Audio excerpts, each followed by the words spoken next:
오늘의 사연은 내 새엄마와 상상도 못한 일을 실수로 했다. 라는 사연입니다. 안녕하세요. 저는 전문의 과정을 마친 의사입니다. 사는 동네의 병원 개업해서 나름 부족함 없이 행복하게 살아가고 있네요. 사실 아내가 들으면 서운하겠지만 한때 전 결혼을 도피처로 삼았습니다. 다름 아닌 새엄마 때문에요. 아무리 사람 맘에 제 뜻대로 할 수 없다지만 사람의 도리가 아닌 줄 알면서 새엄마가 자꾸만 제 마음속에 들어오려 했습니다. 아버지는 사업가로 예전부터 부유하게 살았습니다. 엄마도 가정 안에서 현모양처로 내조의 여왕이었어요. 따뜻한 가정 속에서 전 외아들로서 부모님의 사랑을 듬뿍 받고 자랐습니다. 그러던 중 제가 중학교 2학년 땐가 학원 다녀오면서 아빠가 엄마가 아닌 다른 여자를 차에서 안고 있는 걸 보게 되었습니다. 딱 보더라도 보통 사이가 아닌 것처럼 보이더라고요. 전 행여나 엄마가 알고 상처받을까봐 걱정이 되었고 바람핀 아빠가 미워 대들었습니다. 도대체 그 여자 누구나며? 아빠가 어떻게 엄마를 뇌두고 다른 여자와 함께 있는 거냐고 화를 냈어요. 처음엔 아빠도 아니라고 했다가 나중에 미안하다며 사과하더라고요. 저는 어렸지만 알고 있었습니다. 아빠와 그 여자는 그저 스쳐 지나가는 바람 정도가 아니었다는 걸요. 바보 같은 엄마는 아무것도 모르고 아빠와 저한테 한결같은 관심과 사랑을 내비쳤습니다. 특히 엄마한테는 제가 전부였어요. 저는 엄마를 위해서라도 그토록 엄마가 바랬던 의대를 합격하기 위해 공부했습니다. 잘 돼서 꼭 엄마한테 효도하고 싶었거든요. 그런데 어느 날 엄마가 교통사고를 당해 제 곁을 떠나버렸습니다. 엄마 잃은 슬픔의 하늘이 무너졌고 제 억장도 함께 무너졌습니다. 그때 저 고등학교 2학년이었어요. 공부고 뭐고 다 하기 싫었고 모든 원망은 아버지한테 갔습니다. 아버지는 엄마가 돌아가시자 내연녀를 대놓고 만나기 시작했고 주위 사람들도 하나 둘씩 알아가더군요. 특히 할머니는 그 여자를 끔찍하게 싫어했습니다. 꿈에도 보기 싫은 끔찍한 인간이라며 사람 말 중 취급하더라고요. 친척들도 마찬가지였습니다. 그러나 아버지는 모든 반대와 멸시를 무릅쓰고 엄마가 돌아가신 후 얼마 지나지 않아 그 여자를 새 부인으로 맞이했습니다. 그 여자의 아이들도 말이죠. 딸 둘 다 아빠와 엄청 닮아 보이는 게 형상만으로도 아버지와 그 여자 소생인 걸 알았습니다. 한 명은 중학교 1학년, 한 명은 초등학교 5학년 딸 둘이었습니다. 엄마를 봐서 꼭꼭 눌러 참은 속내가 터져 울부짖었네요. 아버지는 사람이에요. 엄마 돌아가신 지 얼마나 됐다고. 저 여자를 집으로 데려와요. 저 집 나갑니다. 저 사람들이랑 역겨워서 한 집에서 못 살아요. 아빠는 말 버릇이 그게 뭐냐고 한참을 욕했으나 그 여자가 말리는 통에 어쩌진 않더라고요. 생각해보니 누구 좋으라고 집 나가나 싶어 결국 집에 남아있었고 전 엇나가기 시작했습니다. 담배, 술, 싸움 등 청소년으로서 할 수 있는 비행은 다 해봤네요. 성적은 당연히 바닥을 쳤습니다. 경찰서에는 수도 없이 드나들어 바닥이 다를 지경이었어요. 그 여자는 항상 경찰서에 제 보호자 자격으로 나타나 피해자에게 합의를 한 후 저를 데려갔습니다. 괜찮니? 더만 안 다치면 돼. 집으로 가니 저 좋아하는 반찬들만 골라 밥을 차려놨더라고요. 제 취향을 어찌나 잘 아시는지 옷이랑 가방도 제 취향으로만 골라 사놓는데 여간 보통 내기가 아니었습니다. 집에선 여동생들이 저를 무서워했지만 그 여자는 언제나 오빠 나쁜 사람 아니라고 엄마한테 섭섭한 게 있어서 그런 거라며 잘 얘기해 주었습니다. 저랑 틀어지면 자기 일상이 고달파질 걸 알고 그랬나 참 할머니 말 맞다나 무서운 여자더라고요. 어느 날 저를 이끌고 갈 데가 있다며 제발 한 번만 말 좀 들어달라 애원했습니다. 그러면서 저희 어머니 모신 납골당을 데리고 가더라고요. 앞에다 꽃을 놓고 묵념하는데 전 감히 여기가 어디라고 왔냐며 납골당이 떠나가도록 소리를 질렀습니다. 그 여자는 널 이렇게 잘 키워주신 분이라 내가 너무 고마워서 그래. 근데 나 때문에 망가져서 널 어떻게 해야 될지 사실 잘 모르겠어. 이제라도 너 자신과 엄마를 위해서라도 전처럼 공부 열심히 해주면 안 되겠니? 네가 대학만 들어가면 내 뜻대로 나가줄게. 그 여자가 울면서 제게 무릎 꿇고 얘기하더라고요. 한마디로 저 공부해서 대학만 가면 알아서 물러나 주겠단 얘긴데 저도 이런 식으로 제 인생을 낭비하는 것도 질렸던 터라 제안에 승낙했습니다. 대신 약속은 꼭 지켜달라고 했네요. 고3이 돼버린 저는 코피 쏟아가며 그 여자를 집에서 내몰기 위해 악착같이 공부했습니다. 그 여자는 언제까지 착한 척을 할 요량인지 제게 밤낮으로 수험생에 좋다는 온갖 영양식과 보약 등을 해먹였습니다. 공부하다 잠이 들다 깨면 어깨에 담요가 덮어져 있었고 책상 위에 과일이랑 직접 만든 떡이며 케이크이며 간식이 놓여 있었습니다. 소위 잘 나간다는 과외 선생님들도 어떻게 구했는지 알아서 붙여주더라고요. 아이러니하게 그 여자 보필아래 마침내 전 가고 싶은 대학은 못 갔으나 그래도 어느 지방대 의대에 합격하게 되었습니다. 그 여자는 합격 증서를 보며 몹시 기뻐하며 제게 장하다 하더군요.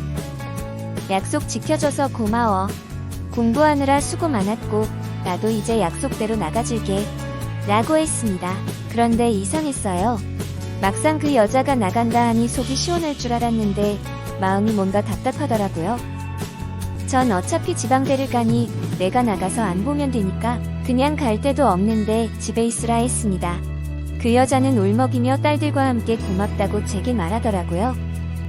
생각해보면 그 여자 아니었으면 의대 합격은 힘들었을 겁니다. 사람은 망각의 동물이라더니 이러면 안 되는 줄 알면서 엄마에 대한 목수심이 점점 없어지려 하고 있어 죄책감에 시달렸네요. 대학에 입학하며 기숙사에 들어갔는데 식당밥을 먹으며 그 여자에 대한 추억이 떠올랐습니다. 그 여자의 정성 어린 음식과 포근한 이부자리, 손수 챙겨주던 손길이 순간순간 생각이 났네요. 인정하긴 싫지만 아버지가 왜 그 여자를 사랑했는지도 알 것 같았습니다. 하지만 지난 엄마의 상처를 잘 알기에 여전히 전깃들게 그 여자를 대했네요. 어떻게든 그 여자를 피하고 싶었습니다. 병원에서 레지던트 2년차 근무했을 때 마침 사귀던 여자친구 사이에서 혼담이 오갔고 여자친구의 조건도 외모도 나쁘지 않았기에 이참에 잘됐다 싶어 도망치듯 결혼을 받아들였네요. 드디어 상견례 자리가 마련되었고 양가 부모님들이 나오셨습니다. 아버지와 그 여자, 훌쩍 자라 숙녀가 되어버린 딸 둘도 함께 나왔습니다. 오랜만에 봐서 그런지 그 여자는 많이 야위었고 안색이 안 좋아 보이더군요. 꼭 아픈 사람처럼요. 하지만 분위기를 밝게 주도하며 모든 사람들의 호감을 샀습니다. 그리고 제 여자친구에게 부디 절 잘 부탁한다고 당부하는데 괜히 신경 쓰이더군요. 화기애애한 분위기 속에 하하호 얘기 나누는데 갑자기 그 여자가 쓰러지며 고통을 호소했습니다. 아버지는 얼른 여자를 없었고 근처 큰 병원으로 갔습니다. 공교롭게도 제 학교 선배가 그 여자 담당이가 되었는데 한참 진료 후에 아버지와 여동생들에게 다행히 위급한 순간은 지나갔으니 너무 걱정 말라 하네요. 그리고 선배가 절 따로 부르며 얘기를 하더라고요. 췌장암 사기야. 어떻게 환자가 이 지경인데 항암 치료도 안 받고 일상생활을 한 거야? 많이 고통스러웠을 텐데 어머님 내가 삶의 의지를 지킬 수 있게 도와드려. 그 여자가 췌장암이라니 전 믿을 수가 없었습니다. 남의 남편 뺏어가서 살더니 천벌받았나 싶었는데 그런데 사람정이 참 무서운 게 친엄마도 아닌데 그간 저에게 좀 신경 써줬다고 울컥 올라오네요. 가족들이 이 사실을 알고 있는 건지 어쩐 건지 몰라 전 일단 병실로 가서 분위기를 보기로 했습니다. 근데 병실 문을 열려던 찰나 아버지와 그 여자의 말소리가 들려오더라고요. 전 얘기를 듣자마자 너무 놀라 그 자리에 주저앉고 말았습니다. 당신 몸이 그 지경까지 됐는데 언제까지 입 다물고 살 거야? 저 녀석 결혼도 앞뒀는데 이젠 얘기해야지. 당신이 그 녀석 뱃속에서 낳아준 진짜 친엄마라고. 방금 제가 뭘 들은 거죠? 그러니까 저 여자가 방금 절 낳아준 제 엄마라고요? 그냥 우리 아들이 이 이상 불운한 가족사에 휘말리게 하고 싶지 않아요. 명도 얼마 안 남은 판에 이제와 한 내가 친엄마라고 알려서 뭐 할 건데요? 그 아이에게는 예전 사모님의 자식이라는 것이 자존심이고 자부심인데 이제와 내연녀 자식이라는 사실에 괴로워할 내 아들이 맘 아파서 안 돼요.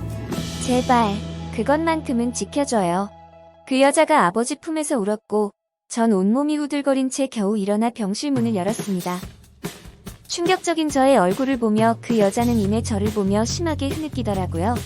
말도 안 돼. 이 사람이 정말 제 친엄마였다고요? 엄마에게 상처 준 아버지의 내연녀라 그렇게 미워했던 그 여자가 저에게 한 행동이 순식간에 스쳐 지나갔습니다. 항상 절 보며 뭔가 그리운 듯 안타까웠던 그 눈이 모든 걸 설명해주고 있었네요. 저를 향해 내미는 떨리는 그 작은 손을 전 잡아주질 못했습니다. 기어코 뿌리치고 밖으로 나와버렸던 저는 아직도 그 순간을 후회합니다. 아버지가 제게 모든 걸 말해주더라고요. 원래 아버지와 그 여자는 연인이었다 합니다.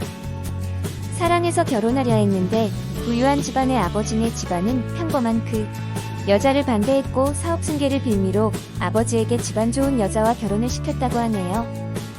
하지만 아버지는 결혼 후에도 그 여자와 만남을 유지했고 절 낳았다고 합니다.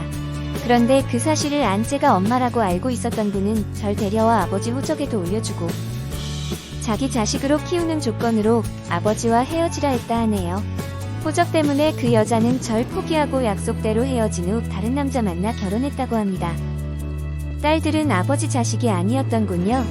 그 여자의 결혼 생활은 불행했나 봅니다. 남편의 가정폭력에 결국 두 딸 데리고 이혼 그 여자는 다시 아버지와 만났습니다. 그 얘기를 들으니 새삼 돌아가신 엄마가 더 대단하게 느껴지더라고요. 엄마 손에 자라며 단 한 번도 제가 친엄마임을 의심한 적이 없을 정도로 엄마는 절 사랑했습니다. 살면서 얼마나 제가 미웠을까요? 제 존재 자체가 엄마한테는 벌이었을 겁니다. 차라리 제가 없었으면 좋았을 것을. 그 여자 말 맞다나 엄마에 대한 죄책감과 그 여자에 대한 천륜적 괴로움에 미쳐버릴 것만 같았습니다. 저는 태어나지 말아야 할 존재였던 겁니다. 저는 술을 진탕 마신 후 여자친구를 찾아가 제 마음속에 있는 말을 털어놨습니다. 여자친구가 울면서 제 감정을 이해해주고 공감해주더라고요. 저는 예정대로 결혼을 진행하기로 했고 결혼식 준비를 하며 단 한 번도 본가를 찾지 않았습니다. 그냥 모든 걸 다 잊고 여자친구랑 새 가정을 일구면 새 사람으로 태어날 수 있을 것만 같았습니다. 손바닥으로 하늘을 가릴 수는 없는지 결혼식 당일날 몇 달 만에 본 그 여자의 모습은 두꺼운 화장 속에서도 너무나 앙상하고 초췌했습니다. 결혼식이 진행되고 양가 부모님 인사했을 때 그 여자가 그 어느 때보다도 환하게 웃으며 절 보더라고요. 그리고 저는 생전 처음 그 여자 품에 처음으로 안겨보았습니다. 야위였지만 참 따뜻했습니다. 나는 언제나 내가 행복하길 바랄 거야. 복 있게 잘 살아. 그 모습은 제가 기억하는 제 친엄마의 마지막이었습니다. 결혼하고 신혼여행에 다녀왔을 때는 이미 한줌의 제가 되어 강물에 뿌려진 후였네요. 못다한 울음까지 모아 한참을 울었습니다. 단 한 번도 제대로 엄마라고 부르지도 못했는데 나의 엄마는 그렇게 제 곁을 떠나가셨습니다. 남들은 내연녀다 본천에 쫓은 독한 년이라 천벌받은 거라 하겠지만 어쨌든 저한테는 어머니이니 제가 어찌 돌을 던질 수 있을까요? 어찌 그분께 사랑한다 말 못할까요? 저도 자식을 낳아보니 부모 심정 더 와닿더군요. 두 어머니들의 사랑을 받고 전 진정한 삶을 살아가는 법을 알게 되었습니다. 오랜만에 일찍 병원 문 닫고 제 어머니들 찾아뵈러 가야겠습니다. 오늘의 사연이었습니다. 여러분들의 생각은 어떠신가요? 여러분들의 생각을 댓글로 남겨주세요. 감사합니다.